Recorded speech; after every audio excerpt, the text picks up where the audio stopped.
السلام علیکم dear students,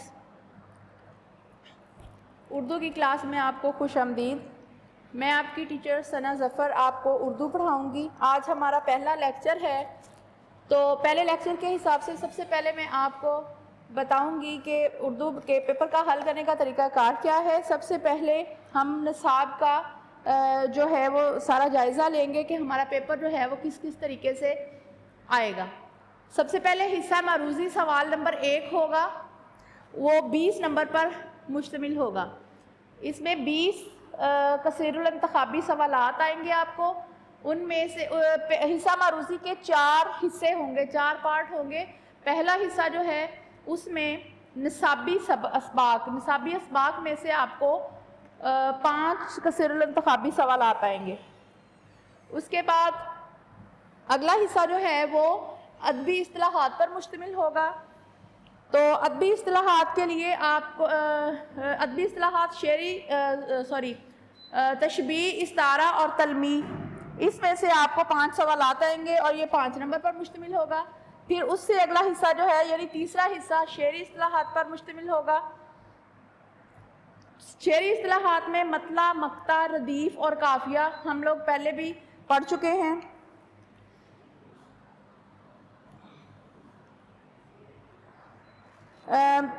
10ویں جماعت میں آپ نے ردیف اور قافیے کے بارے میں اور مطلع اور مقطع کے بارے میں بہت اچھے طریقے سے پڑھا ہوا ہے۔ اس کے بعد چوتھا حصہ جو ہے وہ تذکیر و تانیث پر مشتمل ہے، اور تذکیر و تانیث جو ہے وہ بھی 5 نمبر کی ہوگی۔ اس طرح ہمارے یہ 4 حصے مکمل ہو جائیں گے اور حصہ معروضی کے 20 نمبر مکمل ہو جائیں گے۔ حصہ انشائیہ جو ہے وہ آپ کا 80 نمبر کا ہوگا۔ حصہ انشائیہ میں سب سے پہلا سوال یعنی سوال نمبر 2 جو ہے وہ اشعار کی تشریح پر مشتمل ہوگا، اور اس کے 2 حصے ہوں گے۔ اشعار کی تشریح آپ نے تھوڑی سی مختلف ہوگی 10ویں جماعت سے۔ اس میں آپ کے حصہ نظم میں سے 2 اشعار آپ کو دیے جائیں گے، اور ان 2 اشعار کی تشریح جو ہے وہ آپ لوگوں نے تقریباً 3 صفحات پر مشتمل ہونی چاہیے۔ آپ کی حصہ نظم کے جو آپ کا مارکس کی ڈویژن ہوگی وہ اس طرح سے ہوگی کہ آپ نے شاعر کا نظم کا عنوان اور شاعر کا نام ضرور لکھنا ہے، تو اس کے 2 نمبر ہوں گے۔ پھر 2 اشعار ہوں گے اور ان کی تشریح آپ جب کریں گے تو وہ 4 نمبر پر مشتمل ہوگی، تو ٹوٹل نمبر جو ہیں وہ 10 ہوں گے حصہ نظم کے۔ پھر اس کے بعد اگلا جو حصہ ہے سوال نمبر 2 کا، وہ اشعار کی تشریح حصہ غزل میں سے آپ کو آئے گی، اور حصہ غزل کے اشعار جو ہیں وہ آپ کو آئیں گے 3، اور ان میں 1 نمبر ہوگا شاعر کے نام کا۔ آپ ایک ہی غزل میں سے آپ کو 3 اشعار آئیں گے، اس لیے آپ نے شاعر کا نام صرف 1 دفعہ لکھنا ہے، اور آگے جو 3 اشعار کی آپ تشریح کریں گے وہ 3 نمبر کی ہوگی۔ اس طرح یہ حصہ جو ہے یہ بھی 10 نمبر پر مشتمل ہوگا۔ تو اب ہمارا جو ہے وہ 20 نمبر کا پیپر جو ہے وہ حصہ غزل اور حصہ نظم میں سے مکمل ہو جائے گا۔ پھر آ جائے گا حصہ انشائیہ کا سوال نمبر 3۔ یہ بھی ہم لوگ جو ہے 10ویں جماعت میں اچھے طریقے سے ہم لوگ پڑھ چکے ہیں کہ حوالہ متن اور سیاق و سباق کسے کہتے ہیں، اور اس کے حوالے سے اب 10ویں جماعت سے یہاں پر جو ہے تھوڑا سا تشریح کا طریقہ کار جو ہے وہ مختلف ہوگا۔ حوالہ متن بھی ہم ایسے ہی لکھیں گے جیسے ہم پہلے لکھتے تھے، سیاق و سباق بھی، اور اس میں مارکس کی ڈویژن اس طرح سے ہوگی، حوالہ متن کے ہوں گے 2 نمبر، سیاق و سباق کے ہوں گے 3 نمبر، اور جو اقتباس کی تشریح ہے اس کے ہوں گے 10 نمبر، تو یہ ٹوٹل ہو جائیں گے 15 نمبر۔ ٹھیک ہے، 15 نمبر کا یہ کوسچن آئے گا، آپ کو ایک پیراگراف کی تشریح آپ نے کرنی ہوگی، 2 آئیں گے تو 1 کی آپ نے کرنی ہوگی۔ پھر آگے آ جاتا ہے نصابی سبق کا خلاصہ، وہ ایسے ہی جیسے ہم لوگوں نے 10ویں جماعت میں سبق پڑھ کر ہم لوگ خلاصہ اس کا لکھتے تھے 1/3 سبق کا، ویسے ہی ہم نے ادھر بھی سبق کا خلاصہ لکھنا ہے، تو یہاں پر سبق کا خلاصہ جو ہے وہ 10 نمبر کا ہوگا۔ اس کے بعد سوال نمبر 5 آ جاتا ہے، تو سوال نمبر 5 ہے نظم کا خلاصہ۔ پہلے ہمیں نظم کا مرکزی خیال اور خلاصہ دونوں آتے تھے، اور ہم لوگ جو ہے وہ صرف ایک جو یاد کر لیتے تھے یا مطلب خلاصہ یا پھر مرکزی خیال، لیکن اب جو ہے وہ نظم کا خلاصہ آنا ہے اور خلاصہ آپ لوگوں نے لکھنا ہے ہر صورت میں، تو اس کے 5 نمبر ہوں گے۔ یہ ہو گیا سوال نمبر 5۔ اس کے بعد اگلا سوال جو ہے وہ اگلا پارٹ گرامر کی طرف آ جاتا ہے۔ 6واں سوال جو ہے، چھٹا سوال، سوال نمبر 6، وہ 3 حصوں پر مشتمل ہے۔ پہلا جو ہے وہ مکالمہ نگاری ہے۔ مکالمہ نگاری بھی ہم 10ویں جماعت 9ویں جماعت میں پڑھ چکے ہیں۔ رداد نویسی اور روز نامچہ آپ کے لیے نئی چیز ہوگی۔ رداد نویسی جو ہے، رداد کہتے ہیں کسی بھی تقریب میں یا کوئی واقعہ یا کوئی حادثہ اس کا آنکھوں دیکھا حال، وہ آپ نے جیسے دیکھا ہے وہ آپ نے اپنے، وہ میں پھر آپ کو جب پڑھاؤں گی تو پورا طریقہ کار اس کا بتاؤں گی۔ اور دوسرا جو ہے وہ روز نامچہ ہے، جیسے ہم ڈیلی ڈائری لکھتے ہیں کہ آج ہم نے سارا دن، روز نامچہ مطلب روزانہ کی جو روٹین ہے آپ کی یا روزانہ کا جو آپ کا کام ہے وہ آپ ایک ڈائری کے پیج کے اوپر نوٹ کرتے ہیں تو اس کو روز نامچہ کہتے ہیں۔ تو یہ روز نامچہ جو ہے یہ بھی ہم لوگ ایڈ کریں یا پڑھیں گے تو پھر میں آپ کو بتاؤں گی۔ تو یہ 3 حصوں پر مشتمل ہے۔ ان تینوں میں سے آپ کو 2 آئیں گے، یعنی اگر آپ کو مکالمہ آتا ہے تو ساتھ میں روز نامچہ آ سکتا ہے یا پھر رداد آ سکتی ہے، اور اگر آپ کو رداد آئی ہے تو پھر یعنی یہ ایسے بھی آ سکتا ہے، یہ ایسے بھی آ سکتا ہے، یہ ایسے بھی آ سکتا ہے، ٹھیک ہے، اور یہ ایسے بھی آ سکتا ہے۔ یہ یعنی کہ 2 آپ کو آنے ہیں، ان میں سے آپ نے ایک کرنا ہوگا، تو اس لیے ہم لوگ جو ہے وہ تینوں کی تینوں چیزیں جو ہے وہ پڑھیں گے۔ پھر ہے درخواست اور رسید۔ درخواست اور رسید میں سے ایک چیز آئے گی، اگر درخواست آئے گی تو رسید نہیں آئے گی، اگر رسید آئے گی تو درخواست نہیں آئے گی، اس لیے ہم لوگوں نے یہ دونوں چیزیں بھی مسٹ پڑھنی ہے، ٹھیک ہے۔ اس کے بعد تلخیص، یہ چیز آپ کے لیے نئی ہوگی۔ تلخیص جو ہے یہ خلاصے سے نکلا ہے لفظ، تو تلخیص نگاری جو ہے یعنی کسی بھی آپ کو کوئی ایک پیراگراف دیا جائے گا، اس کا آپ نے خلاصہ جو ہے وہ اپنے الفاظ میں 1/3 لکھنا ہوگا۔ مطلب اگر 100 الفاظ پر مشتمل آپ کو پیراگراف دیا گیا ہے تو آپ نے اس کے 33 الفاظ بنا کر آگے پیراگراف آپ نے لکھنا ہے۔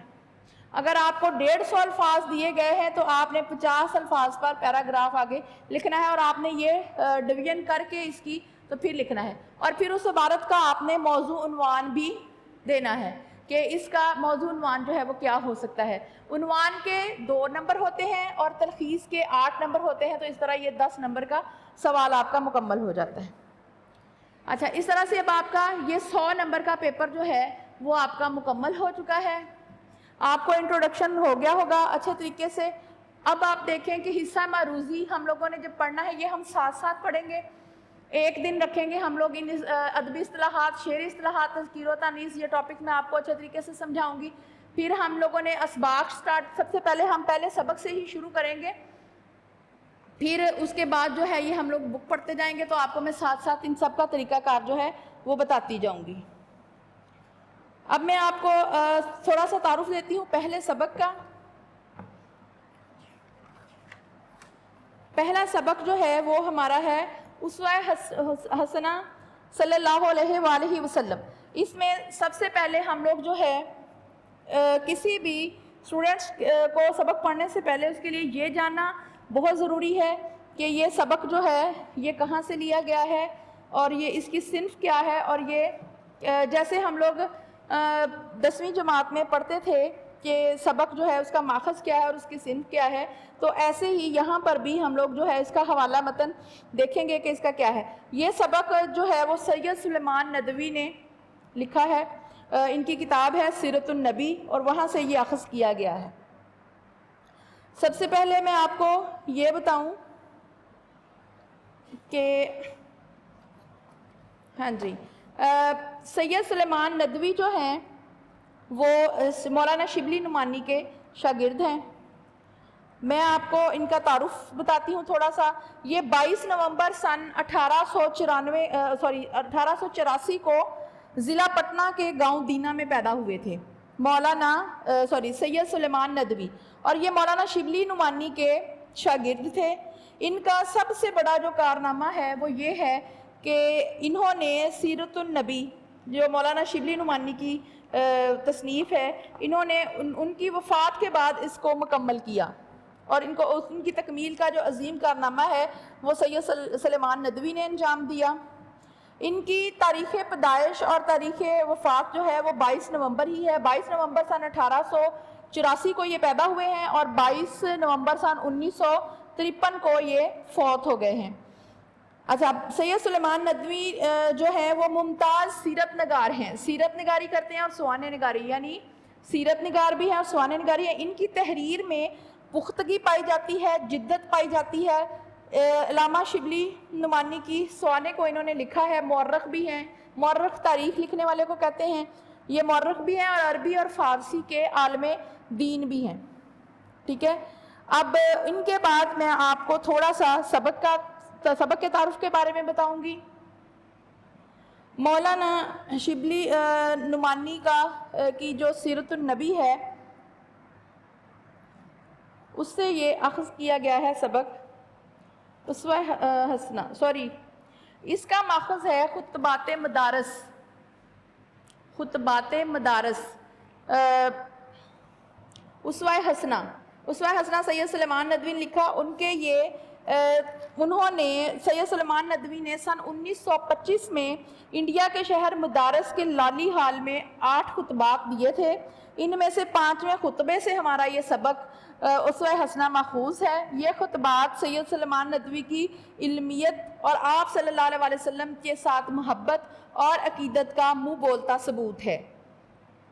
یہ سبق جو ہے اس کو اگر ہم لوگ جو ہے اسوہ کا مطلب ہوتا ہے طریقہ، اسوہ کا مطلب ہے راستہ، اسوہ کا مطلب ہے راستہ اور حسنہ کا مطلب ہے اچھا، تو اس کا لفظی مطلب جو ہے وہ ہے اچھا راستہ، یعنی وہ اچھا راستہ جس پر چل کر نبی پاک صلی اللہ علیہ وسلم نے اپنی زندگی گزاری، اسے اسوہ حسنہ کہتے ہیں۔ اب اس سبق کی بنیاد جو ہے وہ قرآن پاک کی اس آیت پر ہے، لَقَدْ كَانَ لَكُمْ فِي رَسُولِ اللَّهِ أُسْوَةٌ حَسَنَةٌ، یعنی ہمارے لیے نبی کریم صلی اللہ علیہ وسلم کی زندگی جو ہے وہ اب ہم اس کو ایک لائن میں اگر بیان کریں پورے سبق کو تو اس کا یہ ہوگا کہ نبی پاک صلی اللہ علیہ وسلم قیامت تک کے تمام انسانوں کی تمام حیثیتوں کے لیے بہترین عملی نمونہ ہیں، جن کی تقلید کر کے ہم دنیا اور آخرت کی تمام کامیابیاں حاصل کر سکتے ہیں۔ تو اس لیے میں آپ کو سبق کا تعارف، یعنی یہ جو ایک جملہ ہے اس کے اندر پورے سبق کا خلاصہ جو ہے وہ ہے کہ نبی پاک صلی اللہ علیہ وسلم کی پیروی کر کے اور ان کے اسوہ حسنہ پر چل کر ہم جو ہے وہ اپنی زندگیوں کو کامیاب بنا سکتے ہیں۔ اب سبق میں اگر ہم دیکھیں سبق کے تعارف میں تو سبق میں یہ جو ہے صنف ادب سیرت نگاری ہے۔ اس سبق کی یہ میں نے آپ کو پہلے بھی بتایا کہ اس سبق کی جو صنف ادب ہے وہ سیرت نگاری ہے، اور اس سبق میں اسلام اور دیگر مذاہب کا فرق بتایا گیا ہے کہ اسلام میں اور دوسرے مذاہب میں کیا فرق ہے، قرآن کے ساتھ سنت کی اہمیت کے بارے میں بتایا گیا ہے، نبی کریم صلی اللہ علیہ وسلم کی انبیاء پر فضیلت، اور پھر دین اور دنیا کی رہنمائی، تمام طبقات کے لیے عملی ہدایت، اخلاق فاضلہ کا عمدہ نمونہ ہے، نبی پاک صلی اللہ علیہ وسلم کی ذات بحیثیت تاجر، بادشاہ، فاتح، استاد، شاگرد، منتظم، سالار، ثالث، شوہر، باپ، پھر اس میں یہ ہے کہ آپ آفتاب عالم تاب ہیں، ابر بارہ ہیں، خدا کی رضا طلبی کا حصول ہے۔ اس سبق میں بتایا گیا مسلمانوں کی مشترکہ اقدار کے بارے میں بتایا گیا ہے، پھر یہ بات ہے کہ آخری دائمی اور عالمگیر رہنما آپ صلی اللہ علیہ وآلہ وسلم ہیں، پھر یہ آخری بات جو ہے وہ یہ ہے کہ نبی کی اطاعت جو ہے وہ رضا الہی کا ذریعہ ہے۔ اس سبق میں یہ ساری خصوصیات اور سارے نکات جو ہیں وہ بیان کیے گئے ہیں۔ آپ کل سبق کو اچھے طریقے سے پڑھیے گا، پھر ہم لوگ باقی جو تشریحی اس کے نکات ہوں گے وہ ہم لوگ ڈسکس کریں گے۔ دوسرے نمبر پر میں آپ کو یہ بتا دوں کہ سبق کی اس سال اول میں آ کر آپ نے سبق کی تشریح جو ہے وہ کس طریقے سے کرنی ہے۔ سیاق و سباق اور حوالہ متن تو ویسے ہی لکھنا ہے جیسے ہم لوگ جو ہے وہ 10ویں جماعت میں لکھتے رہے ہیں، لیکن تشریح کے لیے آپ نے جب آپ نے تشریح کرنی ہے تو اس کے لیے ہم لوگ کچھ نکات لکھیں گے تو وہ آپ نے نوٹ کرنے ہیں، اور تشریح کرتے ہوئے آپ نے کوٹیشن، احادیث اور اشعار اس طرح سے جو ہے وہ حوالہ جات کا استعمال کرنا ہے. تو پھر آپ نے تشریح جو ہے 10 نمبر کی تشریح ہوگی تو وہ کم از کم 3 سے 4 صفحات پر آپ کی تشریح جو ہے وہ سبق کی مشتمل ہونی چاہیے. ٹھیک ہے. تو ابھی ہم نے پہلے سبق کا تعارف پڑھا, پیپر کا طریقہ کار پڑھا. تو کل سے ہم انشاءاللہ تعالیٰ پہلا سبق جو ہے وہ تشریحی نکات کے حوالے سے پڑھیں گے, اور اس کا جو ہے وہ آگے میں آپ کو تشریح کرنے کا طریقہ کار جو ہے وہ اچھے طریقے سے سمجھاؤں. شکریہ.